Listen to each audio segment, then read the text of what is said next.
오늘 우리가 읽은 창세기 그리고 창세기 30장은 야곱의 12아들의 출생 과정을 상세하게 기록을 하고 있습니다. 성경이 이렇게 야곱의 12아들의 출생 과정을 상세하게 기록을 하는 것은 이들이 바로 히브리 민족의 조상이 되기 때문에 그렇습니다. 하나님은 이들을 택하시고 또 그들과 함께 일하시기를 원하셨습니다.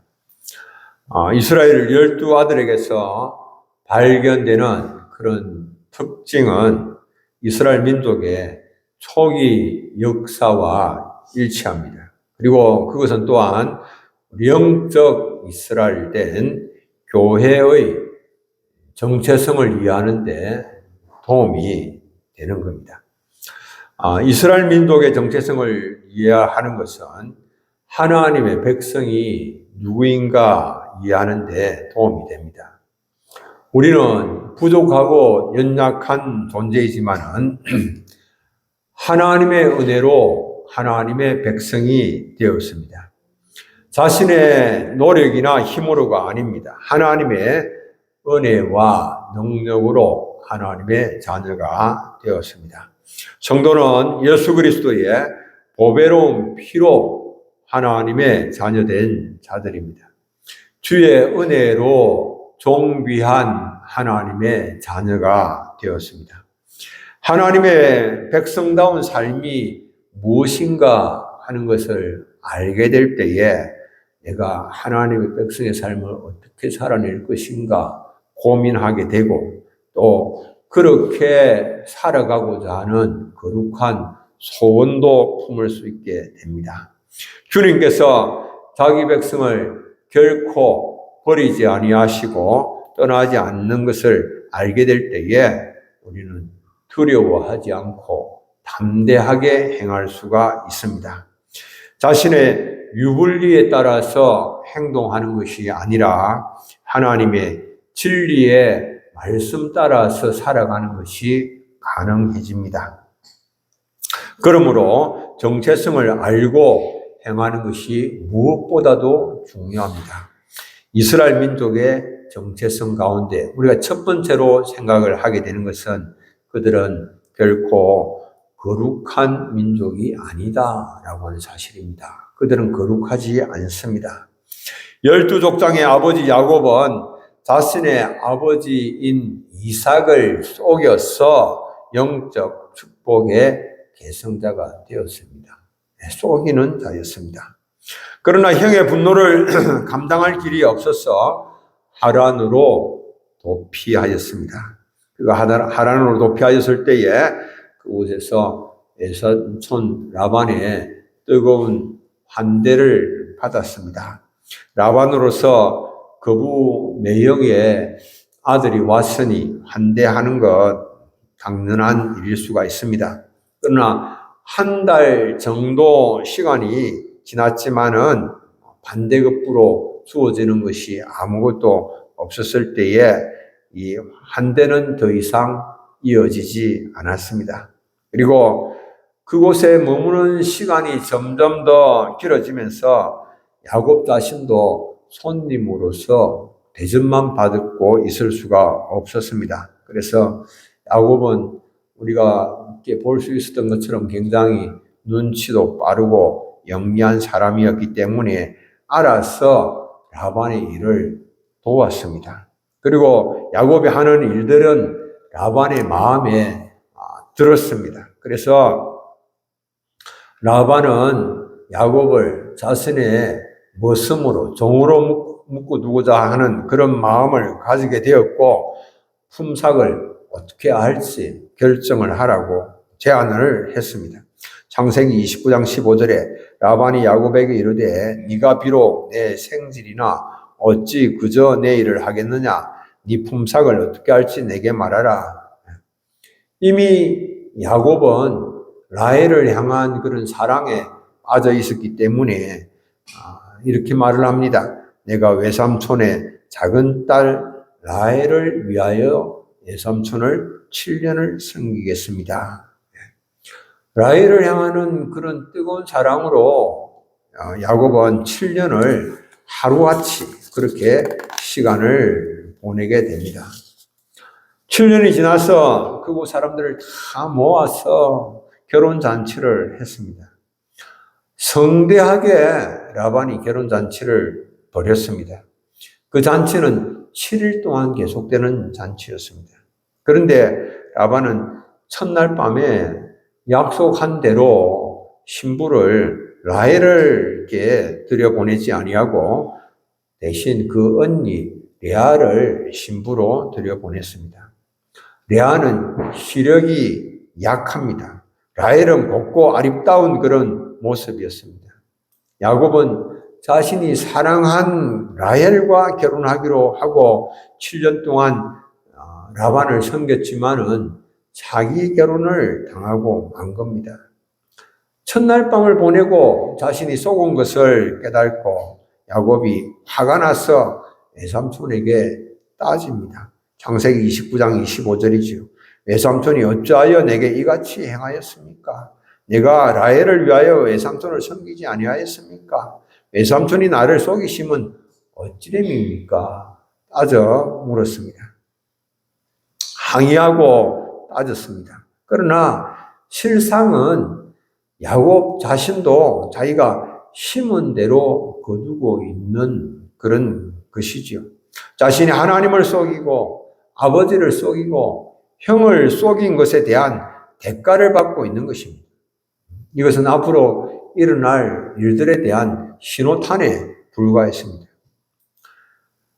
이 야곱의 따져 묻는 말을 듣고 라반이 대답을 합니다. 언니보다도 아우를 먼저 두는 것은 우리 지방에서 하지 않는 바다라고 그렇게 말합니다. 하란 지역의 풍습을 들어서 언니 레아를 먼저 시집 보내야만 했다고 핑계를 댔습니다. 핑계이기는 하나 거짓말은 아니죠.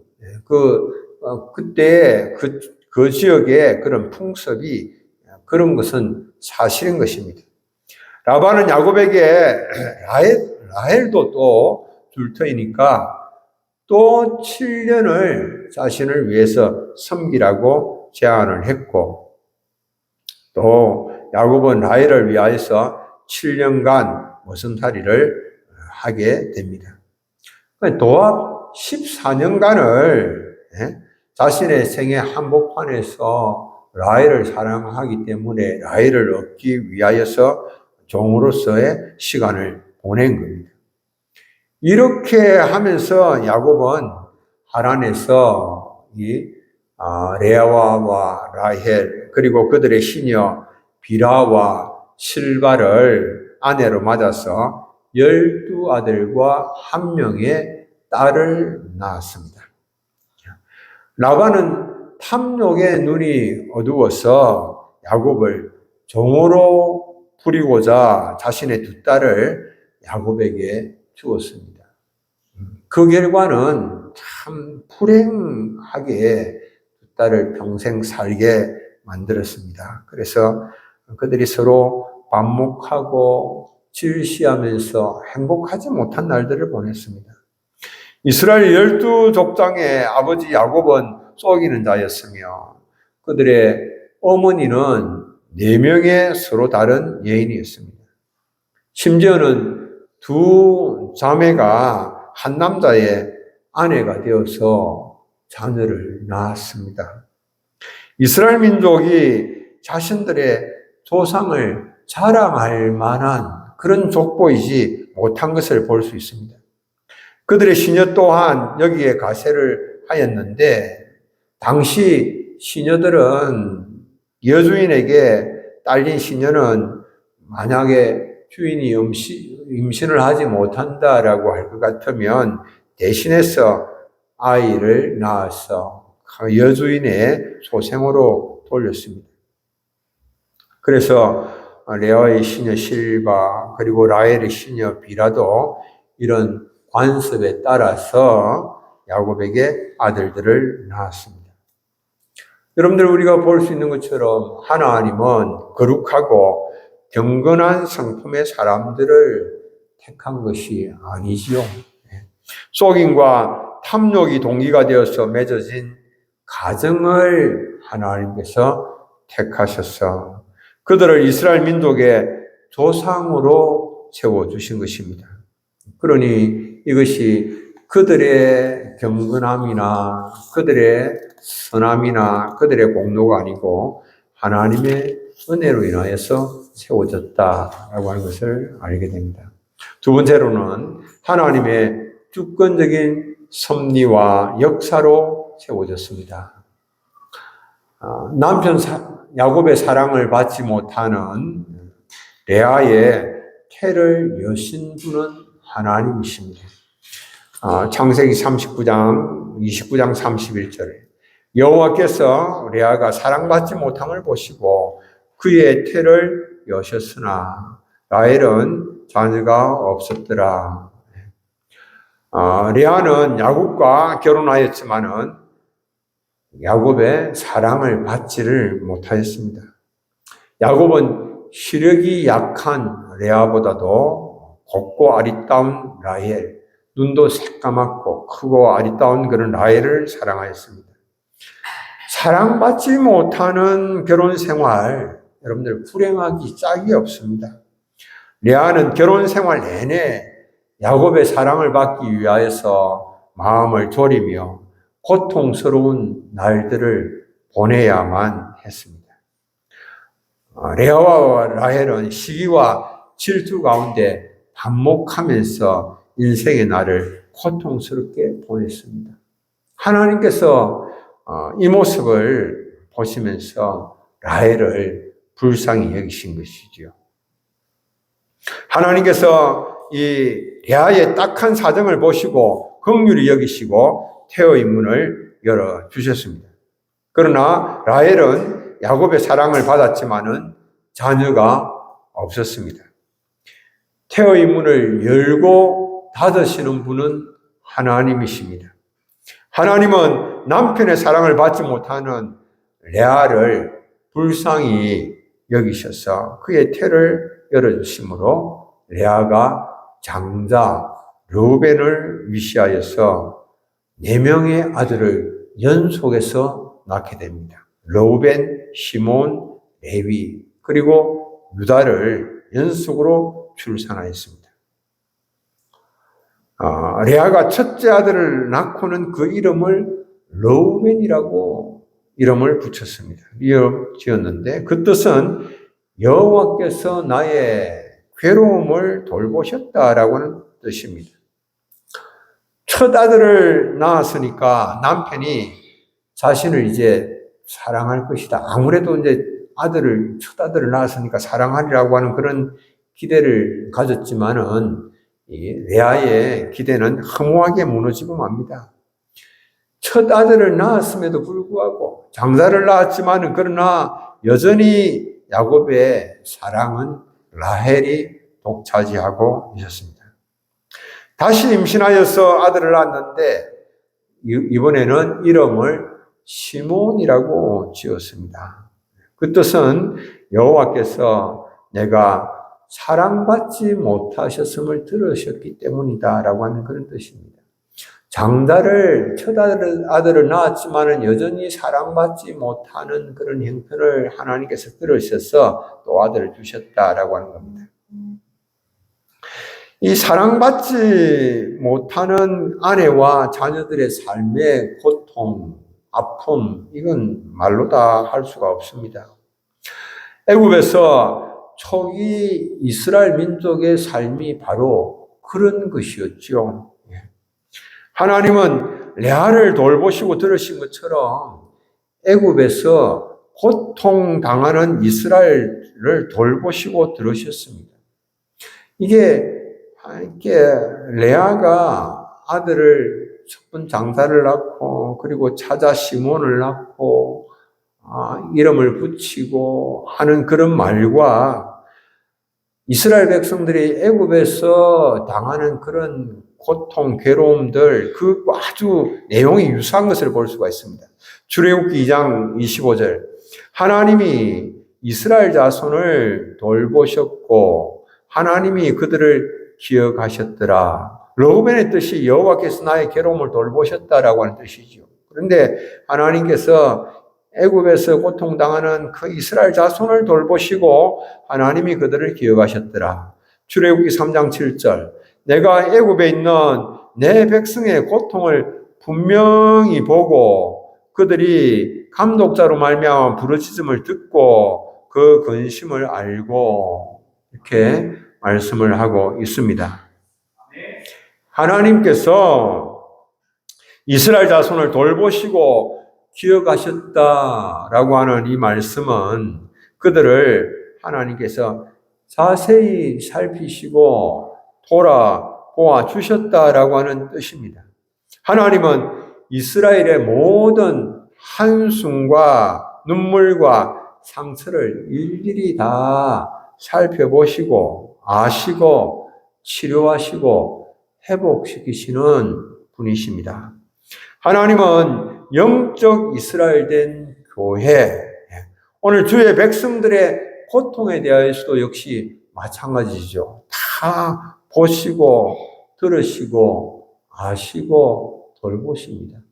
우리는 어려운 가운데 있지만 내가 아픔 가운데 정말 감당하기 힘든 그런 슬픔에 빠져 있을 때에 아무도 나의 아픔과 고통을 알지 못할 것이다 라고 생각하고 더 힘들어합니다. 하나님이 우리 각자의 삶의 현장에서 겪는 고통의 소리에 대하여서 귀를 기울여서 들으십니다. 그냥 흘러 들으시는 것이 아니라 주의 깊게 경청하십니다. 들으십니다. 자기 백성들의 신음 소리를 놓치지 아니하시고 주의 깊게 듣고 계시는 하나님이십니다. 들으시고 아시는 하나님께서 우리 각자의 삶에서 겪는 아픔을 결코 외면하지 아니하신다라고 하는 겁니다. 우리 지난 연말부터 시작된 우리나라의 고통 지수는 지금 거의 최고치에 이르고 있습니다. 정치적 혼란으로 시작된 고통은 삶의 전 영역에 영향을 미치고 있습니다. 사람들의 마음에 미움과 정오, 불안과 근심이 마음에 자리 잡고 있습니다. 또 고물가, 고환율, 고이율 등으로 살기가 팍팍해졌습니다. 힘들어졌습니다. 마음의 불안과 근심, 걱정과 염려는 육체의 질병으로 이어지기도 합니다. 우리의 다양한 실패로 인한 이 육체적, 정신적 고통, 하나님은 결코 외면하시지 않으십니다. 다 들으시고 보시고 치유하시는 하나님이십니다. 우리가 고통의 상황에 직면한다고 하더라도 하나님께서 내가 겪는 이 고통, 내가 겪는 이 아픔, 괴로움들 다 보시고 들으시고 아신다라고 하는 이 사실, 이것만 알아도 우리가 절망하지 않을 수가 있습니다. 사람은 죽을 병에 걸려서 죽는 것이 아니라 죽을 병에 걸렸다라고 하는 그 절망감으로 인하여서 죽는다라고 합니다. 퀴에르케고르가 말합니다. 죽음에 이르는 병을 절망이라고 그렇게 말을 했습니다. 이 소망이 없는 것이 아닙니다. 소망이 없다고 생각하고 자포자기하기 때문에 길이 없고 소망이 없게 되어지는 것이죠. 문제가 많아서 힘든 것이 아니라 절망 때문에 힘이 빠져서 힘든 것이지요. 큰 우유통에 빠진 2마리 개구리가 있었습니다. 한 마리는 미끄러운 벽과 우유 속에서 이제는 모든 것이 끝났다라고 생각을 하고 절망했습니다. 자포자기했습니다.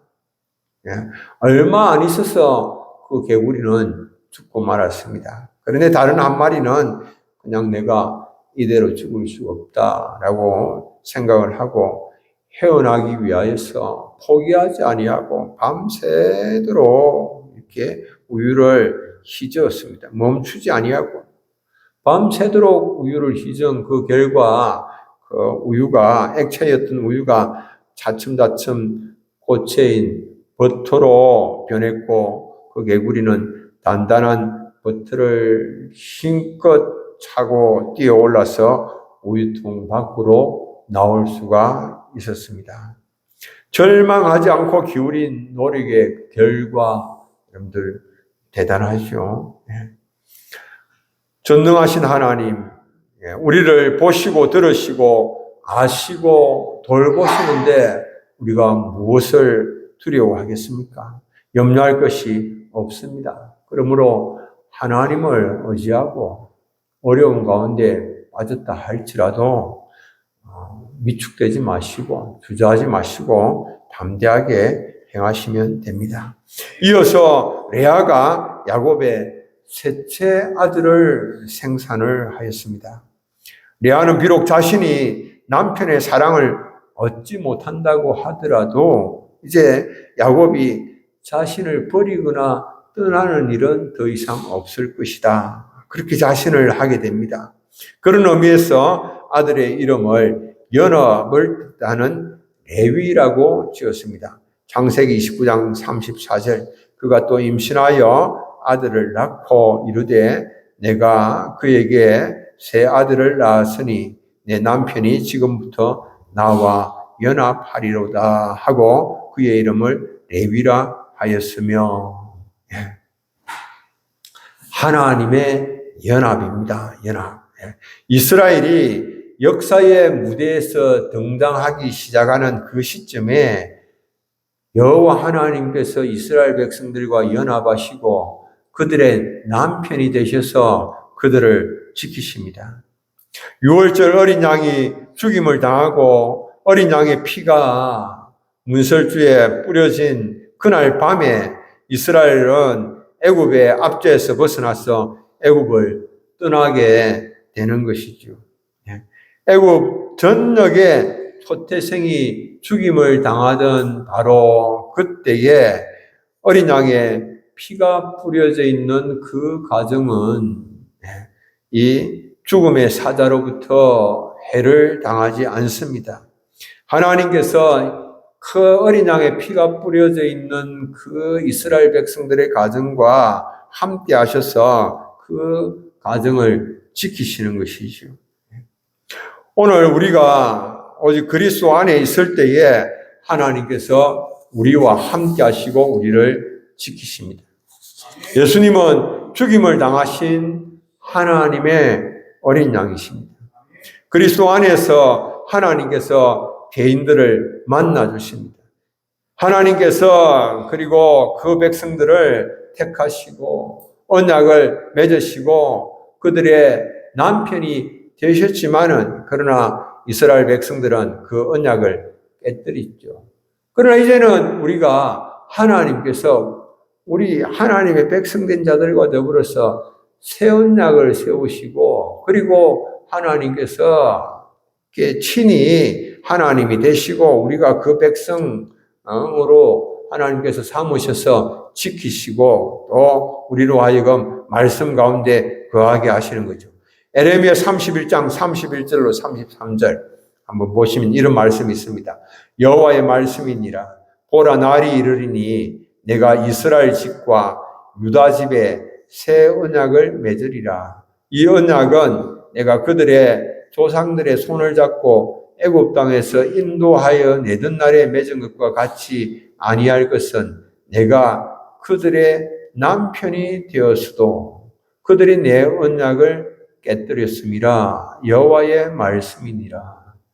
이 이스라엘 백성들이 애굽에서 나올 때에 하나님께서 그들의 남편이 되셔서 그들과 함께 하시고 그들을 지켜주셨지만 그러나 그들은 하나님의 언약을 지키지 못하였다라고 말씀을 하는 겁니다. 그러나 그날 후에 내가 이스라엘 집과 맺을 언약은 이러하니 곧 내가 나의 법을 그들의 속에 두며 그들의 마음에 기록하여 나는 그들의 하나님이 되고 그들은 내 백성이 될 것이라. 여호와의 말씀이니라. 이제는 하나님께서 그 하나님의 법을 하나님 백성들의 마음에, 성령으로 하나님의 백성들의 마음에 기록하심으로 말미암아서 그 말씀이 지켜지게 하신다. 그리고 하나님께서 친히 그들의 하나님이 되시고, 그리고 우리가 하나님의 백성으로서의 삶을 살아가게 하시고, 우리가 하나님의 백성으로서 하나님의 인도와 보호하심 가운데 있게 하신다. 이렇게 말씀을 하십니다.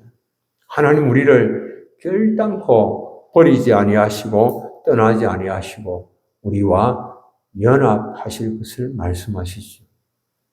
우리가 비록 부족하고 연약해도 이제는 성령으로 우리를 지키시고 우리와 끝까지 함께 하신다라고 하는 겁니다. 레아의 몸에서 이어서 네 번째 아들이 태어납니다. 네 번째 아들은 유다입니다. 이 모습을 보면서 레아는 창조주 하나님의 변함없는 위로하심 그리고 사랑을 깨닫게 됩니다. 이제는 더 이상 남편의 인간적 사랑에 목마르지 아니하겠다라고 하는 겁니다. 이제부터는 여호와의 영원한 사랑을 찬양하는 인생을 살겠다라고 하는 그 다짐으로 넷째 아들의 이름을 찬송합니다라고 하는 뜻을 지니는 유다라고 지었습니다. 창세기 29장 35절 그가 또 임신하여 아들을 낳고 이르되 내가 이제는 여호와를 찬송하리로다 하고 이로 말미암아 그가 그의 이름을 유다라 하였고 그의 출산이 멈추었더라. 이제는 여호와를 찬송하리로다.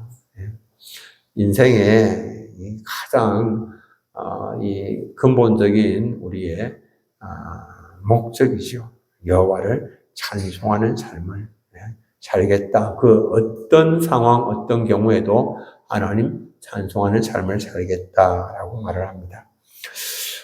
하나님은 거룩이나 경건과는 거리가 먼 가정을 택하셨습니다. 그리고 그 가정에서 12족장이 태어나게 하셨고 그 자손을 하나님께서 택한 백성으로 삼으시고 이스라엘 국가를 형성하게 하셨고 그리고 그들을 통하여서 구원의 역사를 이루어 가십니다. 그들이 겪는 위기의 상황을 보시고 들으시고 아시고 돌보셨습니다. 영적 하나님의 백성된 성도들도 마찬가지입니다. 그리스도 안에서 하나님 우리를 만나주시고 함께 하시고 도우십니다. 그리고 마침내 세상보다도 주님을 더 사랑하며 영생의 하나님을 사랑하면서 그 사랑에 의지하여서 인생을 살아가게 합니다. 우리가 부족하고 연약하지만은 하나님의 사랑으로 우리를 온전히 세우십니다. 이는 우리로 하여금 하나님의 나라를 상속하도록 하시기 위함입니다. 어려움과 고난 가운데 있을지라도 주를 신뢰하심으로 더욱 성숙한 신앙인으로 변화해 나가시는 우리 사랑하는 성도님들 다 되시기를 축복합니다. 우리 찬송 한 장 부르겠습니다. 337장